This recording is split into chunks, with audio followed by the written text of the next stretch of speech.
Ririn Rifanto, terdakwa kasus pembunuhan satu keluarga Pak Oman Indramayu berontak di depan wartawan seusai sidang lanjutan di Pengadilan Negeri, PN, Indramayu, Rabu, 29 April 2026.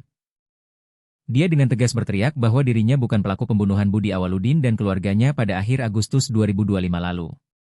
Ia juga mengaku mendapat penyiksaan saat pemeriksaan hingga terpaksa mengaku sebagai pelaku pembunuhan. Berontaknya Ririn di PN Indramayu ini sampai harus diseret oleh petugas. Momen itu turut disaksikan oleh pihak kejaksaan, majelis hakim, sebelum meninggalkan ruangan, hingga petugas kepolisian yang bertugas.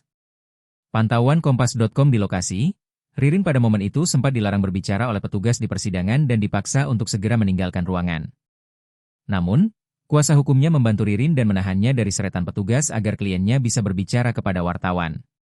Saya bukan pelaku pembunuhan. Pelakunya Amaniani, Hardi, Yoga, sama Joko, teriak Ririn sembari diseret meninggalkan ruangan sidang. Tak hanya itu, ada pertanyaan dari pihak terdakwa yang menanyakan kenapa kaki Ririn patah. Ririn pun menjawab, patahnya kaki tersebut diduga dilakukan oleh pihak kepolisian saat melakukan pemeriksaan usai penangkapan. Karena disuruh mengakui, yang matahin kepolisian, kata Ririn. Kuasa hukum terdakwa, Tony RM, menyebut emosionalnya Ririn diduga karena melihat sikap dari Jaksa Penuntut Umum, JPU, tidak mau menghadirkan terdakwa Prio Bagus Setiawan menjadi saksi untuk Ririn. Jadi marahnya Ririn tadi bersama kami juga itu karena sikap jaksa yang saya lihat ketakutan tidak mau menghadirkan saksi Prio. Padahal di dalam berkas perkara itu Prio Bagus Setiawan itu sebagai saksi untuk Ririn, kata Tony RM. Tony menyebut, saksi Prio ini adalah yang ditunggu-tunggu oleh pihaknya. Lebih lanjut, Tony menilai bahwa Prio adalah saksi kunci dan satu-satunya saksi yang tahu dan melihat langsung bagaimana kronologi pembunuhan itu terjadi.